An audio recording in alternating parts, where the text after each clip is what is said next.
আসসালামু আলাইকুম প্রিয় দর্শক, একটা ছোট্ট খবর দিয়ে আজকে আলোচনাটা করতে চাই। ঘটনাটা আহামরি কোনো বড় ঘটনা নয়, কিন্তু এটা নিয়ে আলোচনা করছি এই কারণে যে এই আলোচনাটা থেকে শুনলে আপনি ধারণা করতে পারবেন আমাদের দেশটা কেমন চলছে, আমাদের সমাজ কীভাবে চলছে এবং আমাদের সমাজের সামাজিক দৃষ্টিভঙ্গিগুলি কী, বিশেষ করে দুর্নীতির বিষয়ে সরকার কীভাবে চলছে, এসব সম্পর্কে একটা ধারণা আপনি পেয়ে যাবেন। আবার হয়তো এমনও আপনি বলবেন এগুলো নতুন করে বলার কি দরকার, এগুলো তো আমরাও জানি। আগে ঘটনাটা বলি, শুনুন। ঘটনা হলো, আমাদের যিনি শিক্ষা উপদেষ্টা চৌধুরী রফিকুল আবরার, বাট উনি সকলের কাছে CR আবরার নামে বেশি পরিচিত। উনি বিশ্ববিদ্যালয়ে একজন শিক্ষক ছিলেন। ওয়াহিদুদ্দিন মাহমুদ যখন নাকি ক্লান্ত হয়ে শিক্ষা মন্ত্রণালয়ের দায়িত্ব পালন করতে পারলেন না, তখন ওনাকে নিয়ে আসা হলো উদ্ধারকর্তা হিসাবে। উনি উদ্ধারকর্তা হিসেবে এসে কি করেছেন এখনও টের পাইনি ভাই। বরঞ্চ জগন্নাথ বিশ্ববিদ্যালয়ের ছাত্রদের আন্দোলনের সময় ওনার অনুপস্থিতি অনেকেরই চোখে পড়েছে। যাক, সেটা অন্য কথা। উনি দুদিন আগে সাংবাদিকদের সঙ্গে একটা মতবিনিময় করছিলেন। গত বুধবারের কথা বলছি। বুধবার HSC পরীক্ষা এবং অন্যান্য বিষয় নিয়ে সাংবাদিকদের সঙ্গে একটা মতবিনিময় সভায় উনি বসেছিলেন। বসে উনি দুর্নীতির একটা চিত্র সবার সামনে তুলে ধরেছেন। আমি আগে বলি উনি ওখানে কী বলেছেন, এটা বললেই আপনারা বুঝতে পারবেন। উনি বলেছেন, একটি বড় পদের পদায়নের জন্য আমার কাছে তদবির এসেছিল। তার জন্য প্রথিত যশা একজন ইন্টেলেকচুয়াল বুদ্ধিজীবী তদবির করেছিলেন। পরে তার বিষয়ে খোঁজ নিয়ে দেখি তিনি ওই পদের জন্য যোগ্য নন। তখন আমরা তাকে প্রত্যাখ্যান করি। মানে একজন ইন্টেলেকচুয়াল একটা বড় পদে পদটা পাওয়ার জন্য ওনার কাছে তদবির করেছিলেন। উনি দেখলেন যে এটা উনি ওই পদের যোগ্য নন, কাজে তাকে উনি আর নিলেন না। পরবর্তীতে শুনুন, এটা কিন্তু ওনার কথা। পরবর্তীতে তিনি অন্য মাধ্যমে আমার সঙ্গে যোগাযোগ করার চেষ্টা করেন এবং সে আমাকে একটা অ্যামাউন্ট অফার করেন। টাকাও আমি বলে দেই, 1 কোটি টাকা অফার করেছিলেন। তিনি যাকে দিয়ে বলেছিলেন তিনি আমার পরিচিত, মানে ওনার পরিচিত একজনকে দিয়ে সুপারিশটা করিয়েছিলেন যে ওনাকে যদি ওই পদে দেওয়া হয় তাহলে 1 কোটি টাকা দেবে। গুড। এই যে ওনার যে পরিচিত, যিনিও একটি প্রতিষ্ঠানে রয়েছেন। আমি আর বিস্তারিত বলতে চাচ্ছি না, আমি বোঝাতে চাচ্ছি আমার সহকর্মী যারা আছেন তারা যেন নৈতিক অবস্থানে স্থির থাকেন। আমি পদে থাকা অবস্থায় কোনো দুর্নীতি সহ্য করব না, এই হলো ওনার বক্তব্য। তারপরে আরও অন্য কথা বলেছেন, আমি এইটুকুই নিচ্ছি। এইটুকু শুনে আপনার কাছে কী মনে হচ্ছে?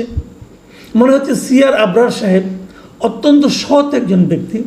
উনি 1 কোটি টাকা প্রলোভনও গ্রহণ করেন না এবং যে পদে একজন ইন্টেলেকচুয়ালকে নিয়োগ দেওয়ার কথা সেই ভদ্রলোক ওই কাজের জন্য যোগ্য নন বলে উনি তাকে সেখানে পদায়ন করেননি। মানে উনি সৎ থেকেছেন, নিজের দায়িত্বের প্রতি সৎ থেকেছেন। তার একজন পরিচিত ব্যক্তি তাকে 1 কোটি টাকা অফার করার পরেও সেটা গ্রহণ না করে সৎ থেকেছেন এবং ওনার মন্ত্রণালয় জিরো টলারেন্স।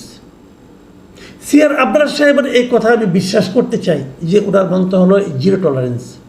কাল থেকে আপনারা যারা শিক্ষা ভবনে যাবেন কাজের জন্য, তারা যদি দুর্নীতির মুখোমুখি হন, তাদের কাছে যদি দুর্নীতির প্রস্তাব দেওয়া হয়, উৎকোচের প্রস্তাব দেওয়া হয়, ঘুষের প্রস্তাব দেওয়া হয়, আপনারা প্লিজ CR আবরার সাহেবকে জানাবেন যে আপনি যে জিরো টলারেন্স, দেখেন কি হয়।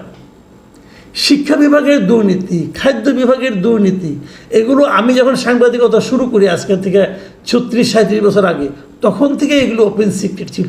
CR আবরার কতটুকু থামাতে পারবেন আমি জানি না। তারপরেও যদি কেউ পান ওনাকে ফোন করে জানায়েন অথবা ওনাকে চিঠি লিখে জানায়েন। আর যদি ওনাকে জানাতে না পারেন আমাকে জানায়েন, আমি ওনাকে জানাই দেবো। যাক, এটা হলো একটা সাইড টক করলাম। এখন আসল কথায় আসি।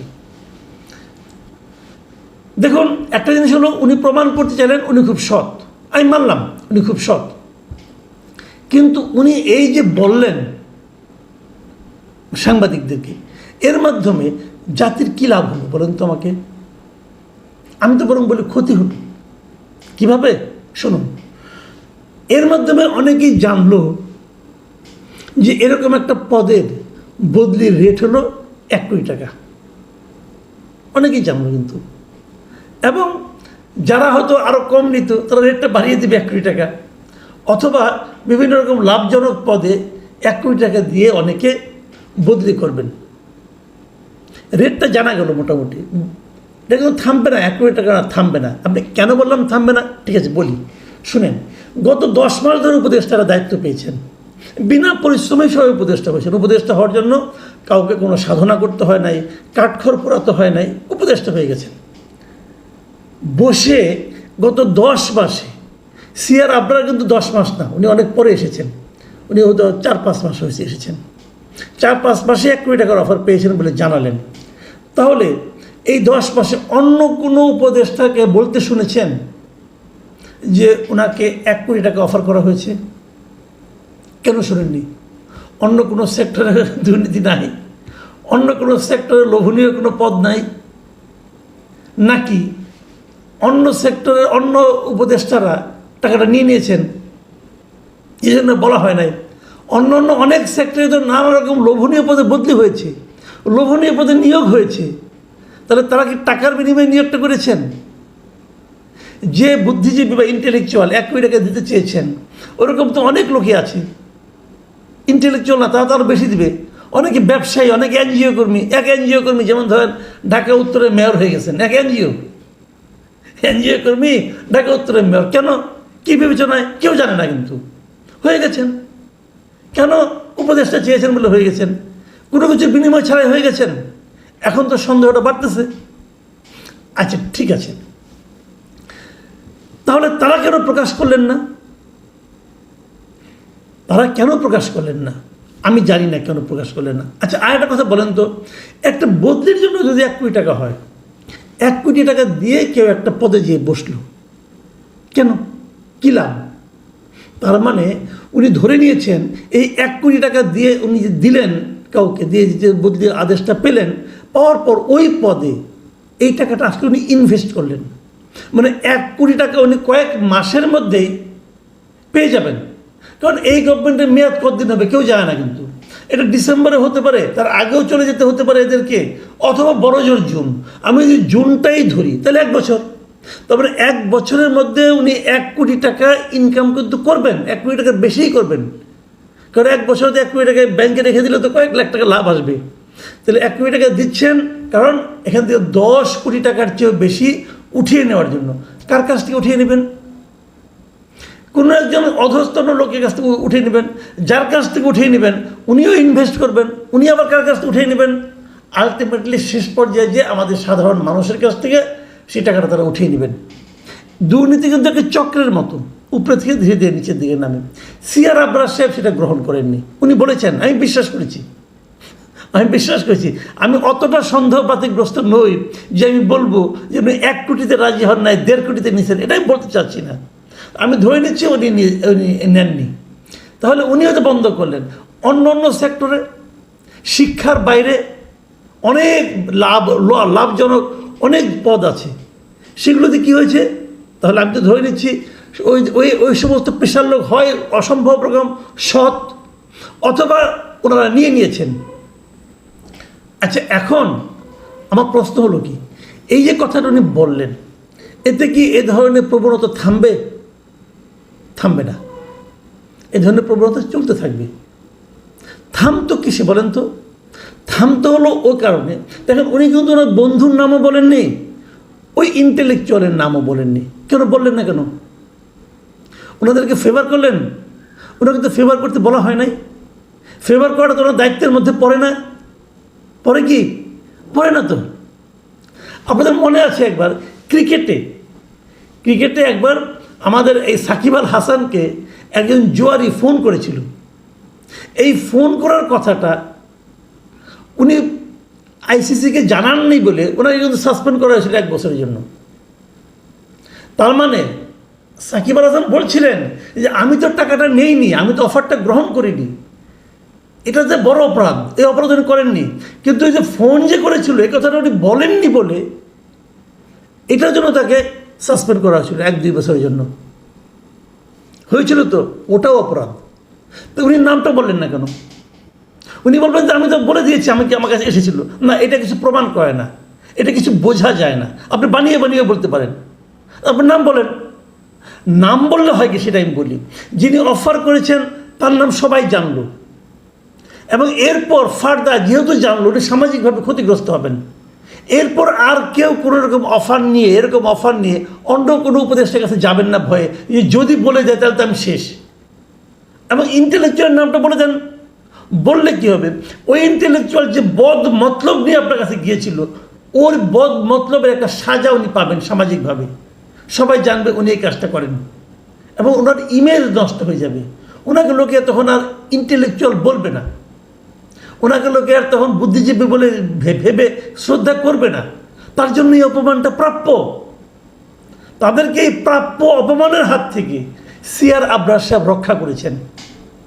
আমি সিআর আবরার সাহেবকে তো ভালো মানুষ বলবো না, আমি তো বলবো না কি ভালো মানুষ। কেন বললেন না উনি?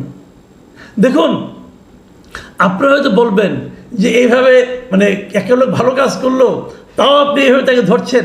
না, আমি ধরছি না, আমি একটা ঘটনাকে উল্লেখ করছি।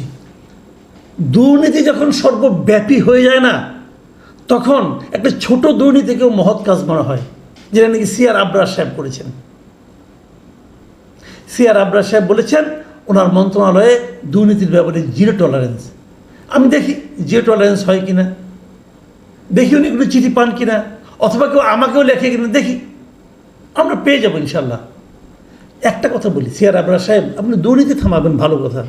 শিক্ষা মন্ত্রণালয়ের দায়িত্ব নিয়েছেন, ভালো কথা। ইউনিভার্সিটির টিচার ছিলেন, আপনি বলেন তো ইউনিভার্সিটিগুলো পাবলিক ইউনিভার্সিটিগুলোতে ফার্স্ট ইয়ারে ক্লাস শুরু হয়েছে কেন হয়নি?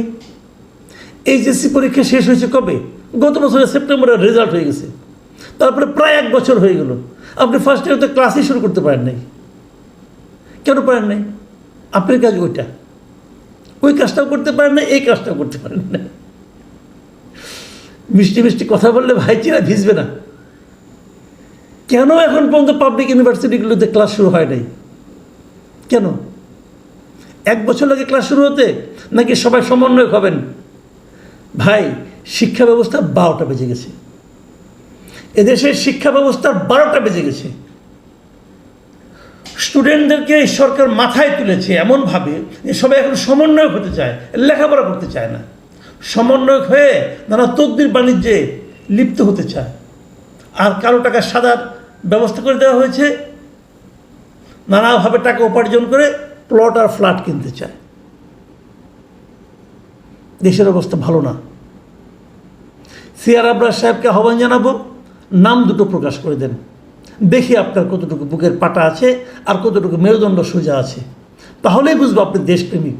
নয়তো এগুলি বাগাড়ম্বর, এগুলি জাস্ট মানুষের মধ্যে চমক সৃষ্টি করে একটা প্রয়াস ছাড়া আর কিছু নয়। প্রিয় দর্শক, এখানে পর্যন্তই। আল্লাহ হাফেজ।